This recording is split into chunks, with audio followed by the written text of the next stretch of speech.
हाय दोस्तों, मैं जितेंद्र कुमार, आप लोग का अपना यूट्यूब चैनल महाराज में आप सभी का स्वागत है। मैं बिहार बोर्ड के लिए बहुत इंपॉर्टेंट क्वेश्चन लेकर आया हूँ, जो क्लास 10 का पहला चैप्टर है इतिहास में यूरोप में राष्ट्रवाद। उसमें कुछ इंपॉर्टेंट पॉइंट है, इसको आप लोग देख लेंगे। जैसे में आप लोग देख ले इसको बढ़िया से, इसको कॉपी में उतार लीजिए, बहुत इंपॉर्टेंट पॉइंट है।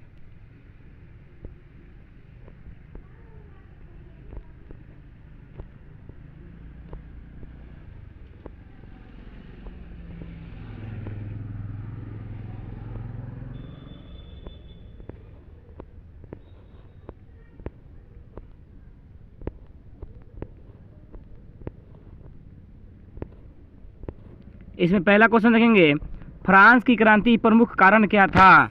तो इसका आंसर हो जाएगा ऑप्शन बी, निरंकुश शासन। क्या जाएगा? ऑप्शन बी, निरंकुश शासन। ये आपका यूरोप में राष्ट्रवाद का सब पहला पूरा वस्तुनिष्ठ प्रश्न है। इसी में से बिहार बोर्ड पूछेगा, इससे बाहर एक भी नहीं पूछेगा। ठीक है।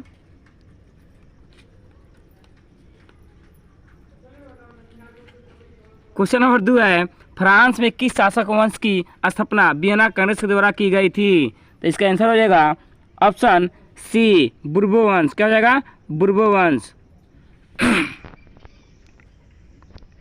क्वेश्चन नंबर 3 है, नेपोलियन संहिता किस वर्ष लागू हुआ था? तो ऑप्शन डी हो जाएगा 1804 में। कतई जहर क्वेश्चन है। क्वेश्चन नंबर 4 है, वियना सम्मेलन कांग्रेस की अध्यक्षता किसने की थी? तो ऑप्शन डी हो जाएगा मेटरनिक ने की थी। जो मेटरनिक कहाँ के चांसलर था? ऑस्ट्रिया का चांसलर था। क्वेश्चन नंबर 5 है, मेटरनिक व्यवस्था का उद्देश्य क्या था? तो इसका आंसर हो जाएगा ऑप्शन डी, नेपोलियन की पुण्य व्यवस्था करना। यानी नेपोलियन जो व्यवस्था आकर लगाया था, उस व्यवस्था को हटाकर जो पहली वाली फ्रांस में व्यवस्था थी उसको लागू करना इसका मुख्य उद्देश्य था। ठीक है। क्वेश्चन नंबर 6 देखेंगे,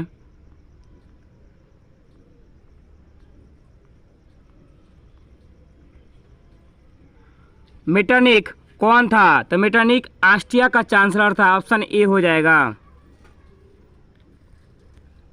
ठीक है। क्वेश्चन नंबर 7 है, किसने कहा था कि फ्रांस जब छींकता है तो बाकी यूरोप को सर्दी जुकाम हो जाता है? यह कथन मेटरनिक का था। किसका था? मेटरनिक का। क्योंकि पूरे यूरोप महाद्वीप का सबसे शक्तिशाली देश फ्रांस हुआ करता था। ये बात याद रखेंगे। क्वेश्चन नंबर 8 है, नेपोलियन कोड में कुल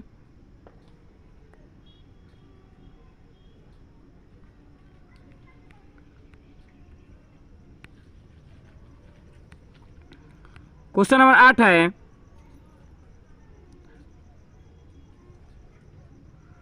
नेपोलियन कोड में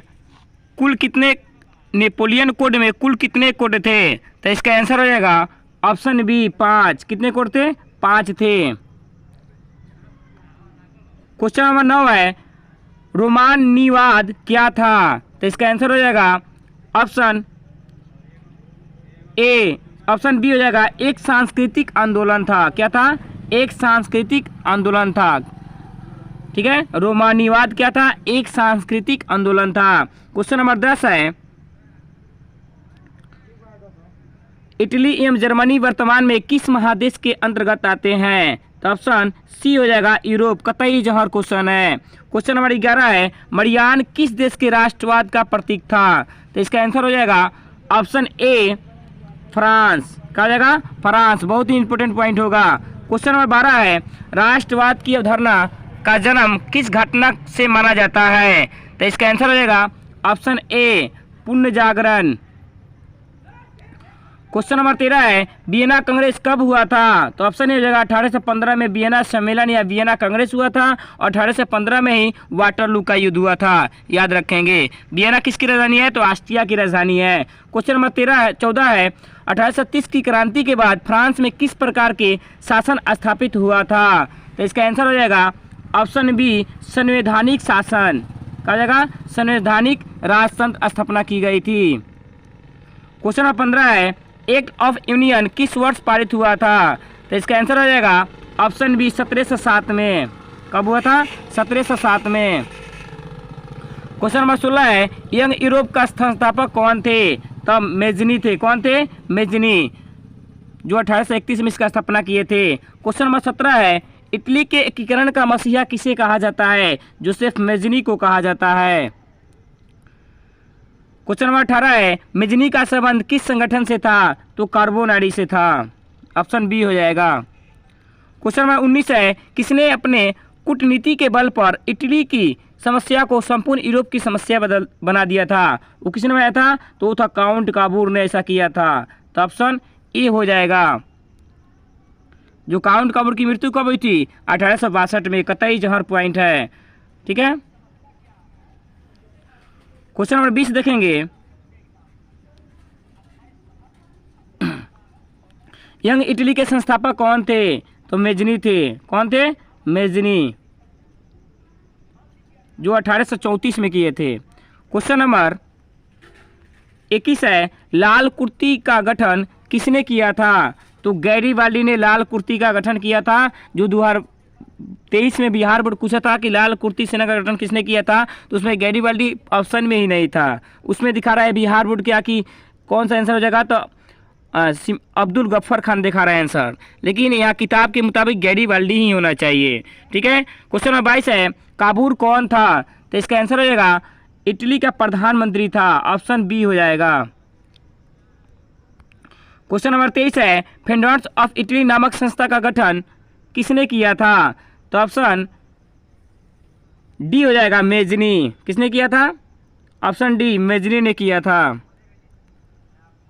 क्वेश्चन नंबर 24 है, कार्बोनारी का स्थापना किस वर्ष की गई थी? तो इसका आंसर हो जाएगा ऑप्शन ए, 1810 में किया गया था गिरवटी के द्वारा। क्वेश्चन नंबर 25 है, गैरीबाल्डी पेशे से क्या था? कतई जहर क्वेश्चन होगा। गैरीबाल्डी पेशे से नाविक थे, नाव चलाने वाले थे। ऑप्शन डी हो जाएगा। क्वेश्चन नंबर 26 है, काउंट काबूर को विक्टर इनमुल ने किस पद पर नियुक्त किया था? तो ऑप्शन सी हो जाएगा, प्रधानमंत्री पर। क्वेश्चन नंबर 27 है, इटली के एकीकरण में निम्न में से किसका संबंध नहीं है? इटली का एकीकरण में निम्न में से किसका संबंध नहीं है? तो ऑप्शन ए, बिस्मार्क का संबंध नहीं है। क्वेश्चन नंबर 28 है, विलियम प्रथम कहाँ के शासक थे? तो विलियम प्रथम कहाँ के शासक थे? तो इसका आंसर हो जाएगा ऑप्शन बी, प्रासा के थे। क्वेश्चन नंबर 29 है, जैवलिन की स्थापना किस राज्य ने की थी? तो प्रासा ने की थी। जैवलिन किससे संबंधित है? व्यापारियों से। क्वेश्चन नंबर 30 है, सेडान का युद्ध किसके बीच हुआ था? तो सेडान का बीच प्रासा और फ्रांस के बीच हुआ था। ऑप्शन सी हो जाएगा। क्वेश्चन नंबर 31 है, बिस्मार्क किस विद्वान को विचारधारा से प्रभावित था? बिस्मार्क हीगोल के विचार से प्रभावित। हीगोल कहाँ के रहने वाला था? जर्मनी के रहने वाला था। क्वेश्चन नंबर 32 है, जर्मनी या इटली के एकीकरण के विरुद्ध निम्न में से कौन था? तो ऑप्शन सी हो जाएगा, ऑस्ट्रिया था। क्वेश्चन नंबर 33 है, नेपोलियन ने जर्मनी में किस संघ की स्थापना की थी? तो इसका आंसर हो जाएगा ऑप्शन सी, राइन संघ का। क्वेश्चन नंबर 34 है, किस युद्ध के बाद जर्मनी का एकीकरण हुआ था? तो किस युद्ध के बाद जर्मनी का एकीकरण हुआ था? सेडान की युद्ध के बाद। ऑप्शन डी हो जाएगा, जो 1870 में हुआ था।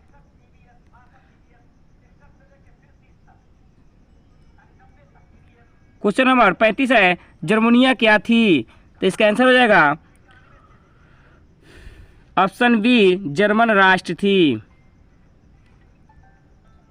क्वेश्चन नंबर 36 है,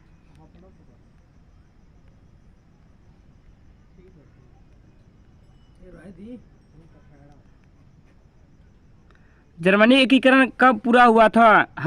ऑप्शन सी हो जाएगा, 1871 में जर्मनी एकीकरण, और 1871 में इटली का एकीकरण भी हुआ था। क्वेश्चन नंबर 37 है, चारवेनी एक संस्था थी व्यापारियों की। ऑप्शन बी हो जाएगा। क्वेश्चन नंबर 38 है, सिडवा के युद्ध में किसकी हार हुई थी? तो इसका आंसर हो जाएगा ऑप्शन ए, ऑस्ट्रिया की बुरी तरह से हार हुई थी। जो सिडवा का युद्ध 1866 में हुआ था। क्वेश्चन नंबर 39 है, बिस्मार्क क्या था? बिस्मार्क कूटनीतिज्ञ था। ऑप्शन डी हो जाएगा, जो बिस्मार्क प्रासा का चांसलर या जर्मन चांसलर था। क्वेश्चन नंबर 40 है, हीगोल कौन था? हीगोल जर्मन चांसलर था, जर्मनी के रहने वाला था। लेकिन यहाँ पर क्वेश्चन कर रहा है हीगोल कौन था? तो इसका आंसर हो जाएगा ऑप्शन सी, दार्शनिक। क्वेश्चन नंबर 41 है, सन 1870 में फ्रांस और प्रासा के बीच युद्ध काल कहाँ हुआ था? तो ऑप्शन ए हो जाएगा सेडान। क्वेश्चन नंबर 42 है, किस संधि के द्वारा जर्मनी का एकीकरण पूरा हुआ था? तो इसका आंसर हो जाएगा ऑप्शन डी, फ्रैंकफर्ट की संधि, जो 1871 में हुई थी, 10 मई 1871। क्वेश्चन नंबर 43 है, सेल्सविंग और होल्स्टीन का संबंध किस देश के एकीकरण से था? तो देखा जाए इसका आंसर हो जाएगा जर्मनी एकीकरण, ऑप्शन बी। क्वेश्चन नंबर 44 है, जर्मन राइन राज्य का निर्माण किसने किया था? नेपोलियन बोनापार्ट ने किया था, ऑप्शन बी हो जाएगा। क्वेश्चन नंबर 45 है, रक्त एवं लौह नीति का उल्लंघन किसने किया था? बिस्मार्क, ऑप्शन सी हो जाएगा। क्वेश्चन नंबर 46 है, फ्रैंकफर्ट की संधि कब हुई थी? 1871 में, ऑप्शन डी हो जाएगा। क्वेश्चन नंबर 47 है, सेडान का युद्ध कब हुआ था? सेडान का युद्ध तो 1870 में हुआ था, ऑप्शन बी हो जाएगा। क्वेश्चन नंबर 48 है, जर्मनी के एकीकरण का प्रमुख वास्तुकार कौन थे? तो इसका आंसर हो जाएगा ऑप्शन डी, बिस्मार्क थे। 49 नंबर क्वेश्चन है, 1871 में कौन सी संधि हुई थी? फ्रैंकफर्ट की संधि हुई थी, ऑप्शन ए हो जाएगा। क्वेश्चन नंबर 50 है, जर्मनी के एकीकरण के लिए कौन उत्तरदायी था? बिस्मार्क था, ऑप्शन बी हो जाएगा। क्वेश्चन नंबर 51 है, यूरोप का मरीज किसे कहा जाता है? तुर्की को कहा जाता है, ऑप्शन ए हो जाएगा।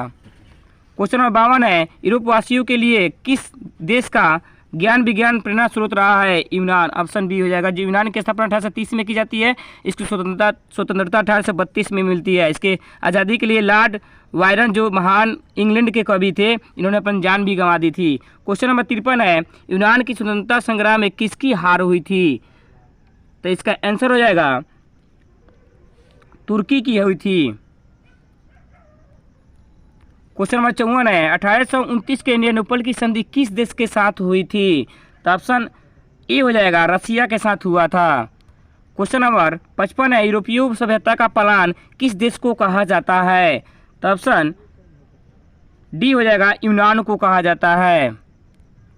क्वेश्चन नंबर 56 है, हंगरी की भाषा क्या थी? तो ऑप्शन बी हो जाएगा, म्यांमार थी। कतई जवाहर क्वेश्चन होगा। क्वेश्चन नंबर 57 है, यूरोपीय राष्ट्रवाद से प्रभावित होकर किस भारतीय शासक ने जैकोबिन क्लब की स्थापना की थी? टिप्पू सुल्तान ने की थी, जो मैसूर का शासक था। क्वेश्चन नंबर 58 है, 19वीं शताब्दी में यूरोप में राष्ट्रवाद के विकास का क्या परिणाम था? तो ऑप्शन डी हो जाएगा, राष्ट्रीय राज्य की स्थापना करना। आज के लिए इतना ही है, आप इसको देखें और ज़्यादा ज़्यादा शेयर करें। ये यूरोप में राष्ट्रवाद का पूरा निचोड़ चैप्टर, पूरा एक निचोड़ एक नंबरिया वस्तुनिष्ठ प्रश्न लेकर आया गया है, जिसमें इससे बाहर बिहार बोर्ड कभी नहीं पूछ सकता है। आप लोग इसको पूरा देखें और ज़्यादा से ज़्यादा लाइक करें, शेयर करें और सब्सक्राइब करें। धन्यवाद। जय हिंद, जय भारत। हाय दोस्तों, मैं जितेंद्र कुमार, आप लोग का अपना यूट्यूब चैनल महारजन में आप सभी का स्वागत है। मैं बिहार बोर्ड के लिए बहुत इंपॉर्टेंट क्वेश्चन लेकर आया हूँ, जो क्लास 10 का पहला चैप्टर है इतिहास में, यूरोप में राष्ट्रवाद। उसमें कुछ इंपॉर्टेंट पॉइंट है, इसको आप लोग देख लेंगे। जैसे में आप लोग देख ले इसको बढ़िया से, इसको कॉपी में उतार लीजिए, बहुत इंपॉर्टेंट पॉइंट है।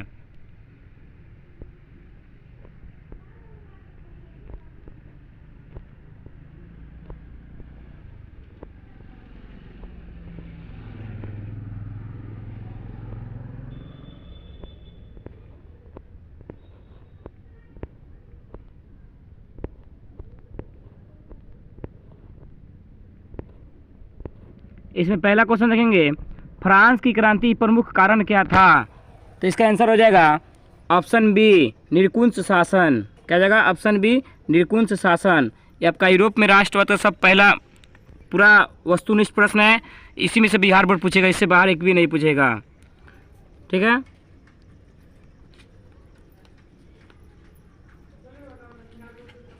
क्वेश्चन नंबर 2 है, फ्रांस में किस शासक वंश की स्थापना वियना कांग्रेस के द्वारा की गई थी? तो इसका आंसर हो जाएगा ऑप्शन सी, बुर्बो वंश। क्या हो जाएगा? बुर्बो वंश।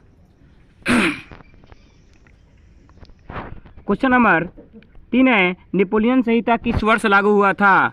तो ऑप्शन डी हो जाएगा 1804 में। कतई जहर क्वेश्चन है। क्वेश्चन नंबर 4 है, वियना सम्मेलन कांग्रेस की अध्यक्षता किसने की थी? तो ऑप्शन डी हो जाएगा, मेटरनिक ने की थी। जो मेटरनिक कहाँ के चांसलर था? ऑस्ट्रिया का चांसलर था। क्वेश्चन नंबर 5 है मेटरनिक व्यवस्था का उद्देश्य क्या था? तो इसका आंसर हो जाएगा ऑप्शन डी, नेपोलियन की पुण्य व्यवस्था करना, यानी नेपोलियन जो व्यवस्था आकर लगाया था उस व्यवस्था को हटाकर जो पहली वाली फ्रांस में व्यवस्था थी उसको लागू करना इसका मुख्य उद्देश्य था। ठीक है, क्वेश्चन नंबर 6 देखेंगे।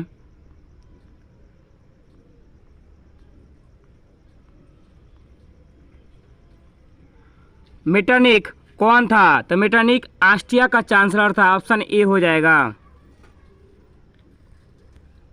ठीक है, क्वेश्चन नंबर 7 है किसने कहा था कि फ्रांस जब छींकता है तो बाकी यूरोप को सर्दी जुकाम हो जाता है? यह कथन मेटरनिक का था। किसका था? मेटरनिक का, क्योंकि पूरे यूरोप महाद्वीप का सबसे शक्तिशाली देश फ्रांस हुआ करता था, ये बात याद रखेंगे। क्वेश्चन नंबर 8 है नेपोलियन कोड में कुल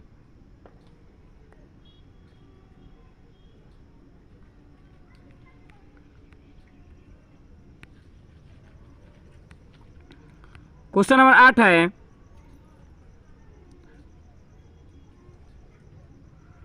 नेपोलियन कोड में कुल कितने कोड थे? तो इसका आंसर हो जाएगा ऑप्शन बी 5। कितने कोड थे? 5 थे। क्वेश्चन नंबर 9 है रोमानिवाद क्या था? तो इसका आंसर हो जाएगा ऑप्शन ए, ऑप्शन बी हो जाएगा एक सांस्कृतिक आंदोलन था। क्या था? एक सांस्कृतिक आंदोलन था। ठीक है, रोमानिवाद क्या था? एक सांस्कृतिक आंदोलन था। क्वेश्चन नंबर 10 है इटली एवं जर्मनी वर्तमान में किस महादेश के अंतर्गत आते हैं? तो ऑप्शन सी हो जाएगा यूरोप, कतई जौहर क्वेश्चन है। क्वेश्चन नंबर 11 है मरियान किस देश के राष्ट्रवाद का प्रतीक था? तो इसका आंसर हो जाएगा ऑप्शन ए फ्रांस। क्या हो जाएगा? फ्रांस। बहुत ही इंपॉर्टेंट पॉइंट होगा। क्वेश्चन नंबर 12 है राष्ट्रवाद की अवधारणा का जन्म किस घटना से माना जाता है? तो इसका आंसर हो जाएगा ऑप्शन ए पुण्य जागरण। क्वेश्चन नंबर 13 है वियना कांग्रेस कब हुआ था? तो ऑप्शन ए हो जाएगा 1815 में वियना सम्मेलन या वियना कांग्रेस हुआ था और 1815 में ही वाटरलू का युद्ध हुआ था, याद रखेंगे। वियना किसकी राजधानी है? तो ऑस्ट्रिया की राजधानी है। क्वेश्चन नंबर 14 है 1830 की क्रांति के बाद फ्रांस में किस प्रकार के शासन स्थापित हुआ था? तो इसका आंसर हो जाएगा ऑप्शन बी संवैधानिक शासन। कहा जाएगा संवैधानिक राजतंत्र स्थापना की गई थी। क्वेश्चन नंबर 15 है एक्ट ऑफ यूनियन किस वर्ष पारित हुआ था? तो इसका आंसर हो जाएगा ऑप्शन बी 1707 में। कब हुआ था? 1707 में। क्वेश्चन नंबर 16 है यंग यूरोप का संस्थापक कौन थे? तब मेजनी थे। कौन थे? मेजनी, जो 1831 में इसका स्थापना किए थे। क्वेश्चन नंबर 17 है इटली के एकीकरण का मसीहा किसे कहा जाता है? जोसेफ मेजनी को कहा जाता है। क्वेश्चन नंबर 18 है मेजनी का संबंध किस संगठन से था? तो कार्बोनारी से था, ऑप्शन बी हो जाएगा। क्वेश्चन नंबर 19 है किसने अपने कूटनीति के बल पर इटली की समस्या को संपूर्ण यूरोप की समस्या बना दिया था? वो किसने बनाया था? तो वो था काउंट काबूर ने ऐसा किया था, तो ऑप्शन ए हो जाएगा। जो काउंट काबूर की मृत्यु कब हुई थी? 1862 में, कतई जौहर पॉइंट है। ठीक है, क्वेश्चन नंबर 20 देखेंगे यंग इटली के संस्थापक कौन थे? तो मेजनी थे। कौन थे? मेजनी, जो 1834 में किए थे। क्वेश्चन नंबर 21 है लाल कुर्ती का गठन किसने किया था? तो गैरीबाल्डी ने लाल कुर्ती का गठन किया था। जो 2023 में बिहार बोर्ड पूछा था कि लाल कुर्ती सेना का गठन किसने किया था, तो उसमें गैरीबाल्डी ऑप्शन में ही नहीं था। उसमें दिखा रहा है बिहार बोर्ड क्या कि कौन सा आंसर हो जाएगा? तो अब्दुल गफ्फर खान दिखा रहा है आंसर, लेकिन यहाँ किताब के मुताबिक गैरीबाल्डी ही होना चाहिए। ठीक है, क्वेश्चन नंबर 22 है काबूर कौन था? तो इसका आंसर हो जाएगा इटली का प्रधानमंत्री था, ऑप्शन बी हो जाएगा। क्वेश्चन नंबर 23 है फ्रेंड्स ऑफ इटली नामक संस्था का गठन किसने किया था? तो ऑप्शन डी हो जाएगा मेजनी। किसने किया था? ऑप्शन डी मेजनी ने किया था। क्वेश्चन नंबर 24 है कार्बोनारी का स्थापना किस वर्ष की गई थी? तो इसका आंसर हो जाएगा ऑप्शन ए 1810 में किया गया था गिरवटी के द्वारा। क्वेश्चन नंबर 25 है, गैरीबाल्डी पेशे से क्या था? कतई जवाहर क्वेश्चन होगा। गैरीबाल्डी पेशे से नाविक थे, नाव चलाने वाले थे। ऑप्शन डी हो जाएगा। क्वेश्चन नंबर 26 है, काउंट काबूर को विक्टर इनमुल ने किस पद पर नियुक्त किया था? तो ऑप्शन सी हो जाएगा, प्रधानमंत्री पर। क्वेश्चन नंबर 27 है, इटली के एकीकरण में निम्न में से किसका संबंध नहीं है? इटली का एकीकरण में निम्न में से किसका संबंध नहीं है? तो ऑप्शन ए, बिस्मार्क का संबंध नहीं है। क्वेश्चन नंबर 28 है, विलियम प्रथम कहाँ के शासक थे? तो विलियम प्रथम कहाँ के शासक थे? तो इसका आंसर हो जाएगा ऑप्शन बी, प्रासा के थे। क्वेश्चन नंबर 29 है, जालोरीन की स्थापना किस राज्य ने की थी? तो प्रासा ने की थी। जालोरीन किससे संबंधित है? व्यापारियों से। क्वेश्चन नंबर 30 है, सेडान का युद्ध किसके बीच हुआ था? तो सेडान का बीच प्रासा और फ्रांस के बीच हुआ था। ऑप्शन सी हो जाएगा। क्वेश्चन नंबर 31 है, बिस्मार्क किस विद्वान को विचारधारा से प्रभावित था? बिस्मार्क हीगोल के विचार से प्रभावित। हीगोल कहाँ के रहने वाला था? जर्मनी के रहने वाला था। क्वेश्चन नंबर 32 है, जर्मनी एवं इटली के एकीकरण के विरुद्ध निम्न में से कौन था? तो ऑप्शन सी हो जाएगा, ऑस्ट्रिया था। क्वेश्चन नंबर 33 है, नेपोलियन ने जर्मनी में किस संघ की स्थापना की थी? तो इसका आंसर हो जाएगा ऑप्शन सी, राइन संघ का। क्वेश्चन नंबर 34 है, किस युद्ध के बाद जर्मनी का एकीकरण हुआ था? तो किस युद्ध के बाद जर्मनी का एकीकरण हुआ था? सेडान की युद्ध के बाद। ऑप्शन डी हो जाएगा, जो 1870 में हुआ था।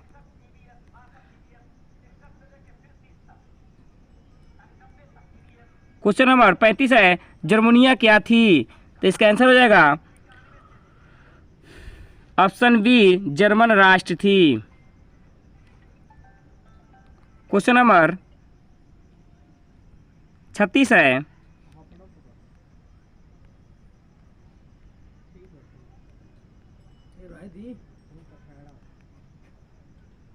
जर्मनी एकीकरण कब पूरा हुआ था? ऑप्शन सी हो जाएगा, 1871 में जर्मनी एकीकरण और 1871 में इटली का एकीकरण भी हुआ था। क्वेश्चन नंबर 37 है, चारवेनी एक संस्था थी व्यापारियों की। ऑप्शन बी हो जाएगा। क्वेश्चन नंबर 38 है, सिडवा के युद्ध में किसकी हार हुई थी? तो इसका आंसर हो जाएगा ऑप्शन ए, ऑस्ट्रिया की बुरी तरह से हार हुई थी। जो सिडवा का युद्ध 1866 में हुआ था। क्वेश्चन नंबर 39 है, बिस्मार्क क्या था? बिस्मार्क कूटनीतिज्ञ था। ऑप्शन डी हो जाएगा, जो बिस्मार्क प्रासा का चांसलर या जर्मन चांसलर था। क्वेश्चन नंबर 40 है, हीगोल कौन था? हीगोल जर्मन चांसलर था, जर्मनी के रहने वाला था। लेकिन यहाँ पर क्वेश्चन कर रहा है हीगोल कौन था? तो इसका आंसर हो जाएगा ऑप्शन सी, दार्शनिक। क्वेश्चन नंबर 41 है, सन 1870 में फ्रांस और प्रासा के बीच युद्ध काल कहाँ हुआ था? तो ऑप्शन ए हो जाएगा, सेडान। क्वेश्चन नंबर 42 है, किस संधि के द्वारा जर्मनी का एकीकरण पूरा हुआ था? तो इसका आंसर हो जाएगा ऑप्शन डी, फ्रैंकफर्ट की संधि, जो 1871 में हुई थी, 10 मई 1871। क्वेश्चन नंबर 43 है, सेल्सविंग और होल्स्टीन का संबंध किस देश के एकीकरण से था? तो देखा जाए इसका आंसर हो जाएगा जर्मनी एकीकरण। Option B. क्वेश्चन नंबर 44 है, जर्मन राइन राज्य का निर्माण किसने किया था? नेपोलियन बोनापार्ट ने किया था। ऑप्शन बी हो जाएगा। क्वेश्चन नंबर 45 है, रक्त एवं लौह नीति का उल्लंघन किसने किया था? बिस्मार्क। ऑप्शन सी हो जाएगा। क्वेश्चन नंबर 46 है, फ्रैंकफर्ट की संधि कब हुई थी? 1871 में। ऑप्शन डी हो जाएगा। क्वेश्चन नंबर 47 है, सेडान का युद्ध कब हुआ था? सेडान का युद्ध तो 1870 में हुआ था। ऑप्शन बी हो जाएगा। क्वेश्चन नंबर 48 है, जर्मनी के एकीकरण का प्रमुख वास्तुकार कौन थे? तो इसका आंसर हो जाएगा ऑप्शन डी, बिस्मार्क थे। 49 नंबर क्वेश्चन है, 1871 में कौन सी संधि हुई थी? फ्रैंकफर्ट की संधि हुई थी। ऑप्शन ए हो जाएगा। क्वेश्चन नंबर 50 है, जर्मनी के एकीकरण के लिए कौन उत्तरदायी था? बिस्मार्क था। ऑप्शन बी हो जाएगा। क्वेश्चन नंबर 51 है, यूरोप का मरीज किसे कहा जाता है? तुर्की को कहा जाता है। ऑप्शन ए हो जाएगा। क्वेश्चन नंबर 52 है, यूरोप वासियों के लिए किस देश का ज्ञान विज्ञान प्रेरणा स्रोत रहा है यूनान, ऑप्शन बी हो जाएगा। जो यूनान की स्थापना 1830 में की जाती है, इसकी स्वतंत्रता 1832 में मिलती है। इसके आज़ादी के लिए लॉर्ड वायरन जो महान इंग्लैंड के कवि थे, इन्होंने अपनी जान भी गंवा दी थी। क्वेश्चन नंबर 53 है, यूनान की स्वतंत्रता संग्राम में किसकी हार हुई थी? तो इसका आंसर हो जाएगा तुर्की की हुई थी। क्वेश्चन नंबर 54 है, 1829 के इंडियानोपल की संधि किस देश के साथ हुई थी? तो ऑप्शन ए हो जाएगा, रसिया के साथ हुआ था। क्वेश्चन नंबर 55 है, यूरोपीय सभ्यता का पलायन किस देश को कहा जाता है? तो ऑप्शन डी हो जाएगा, यूनान को कहा जाता है। क्वेश्चन नंबर 56 है, हंगरी की भाषा क्या थी?